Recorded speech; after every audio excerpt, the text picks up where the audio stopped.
अनुपमा के आने वाले एपिसोड में आप देखेंगे कि किस तरह एक बार फिर से पूरा परिवार तैयार खड़ा है अनुपमा पर बरसने के लिए।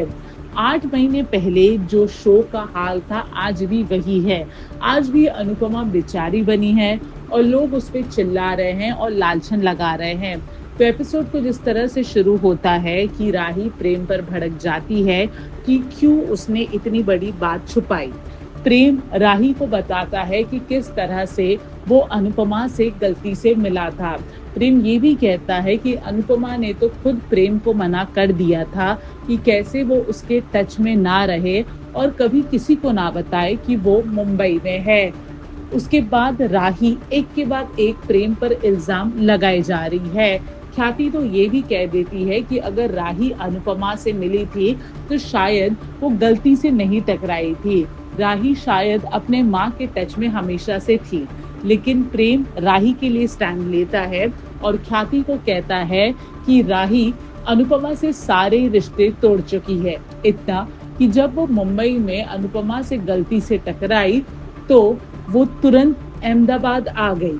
अब देखना दिलचस्प ये होगा कि क्या यहाँ से कहानी अनुपमा के फेवर में जाएगी या फिर एक बार फिर से अनुपमा ही है जो हर चीज सफर करेगी।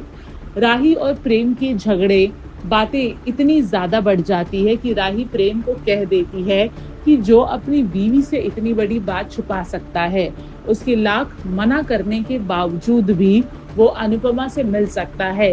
यानी जो अपनी बीवी का ना हुआ वो और किसका हो पाएगा।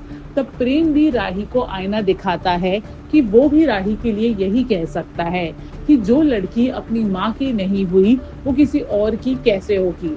प्रेम पूरे परिवार को समझाता है कि कैसे उस वक्त अनुपमा की कोई गलती नहीं थी। प्रेम ये भी कहता है कि जो जाने वाला था वो चला गया है, लेकिन कम से कम जो हम सब के बीच में है उसे तो हम माफ करके और अपना सकते हैं। ये बात सुन के ख्याति बहुत ज्यादा गुस्सा हो जाती है और प्रेम को थप्पड़ मारती है। वो कहती है कि आर्यन गया नहीं है, उसका मर्डर हुआ था और वो मर्डर अनुपमा ने ही किया था, ये बात छुपा के कि कैसे आर्यन एक ड्रग एडिक्ट है। ये सब ड्रामा के बीच में अनुपमा आती है और वो राही को ये कहती है कि कैसे वो इस डांस कंपटीशन में हिस्सा जरूर लेगी। अब प्रोमो के हिसाब से तो अनुपमा डांस कंपटीशन हार गई है, but we are very sure कि फाइनल में टीम राही और अनुपमा ही पहुंचेंगे और हमें ये भी लगता है कि कहीं ना कहीं जीत अनुपमा के टीम की ही होगी। बॉलीवुड और टेलीविजन के एक्सक्लूसिव अपडेट के लिए हमारे चैनल फिल्मी बीट को सब्सक्राइब करना ना भूलें और हमें फेसबुक पर भी जरूर फॉलो करें।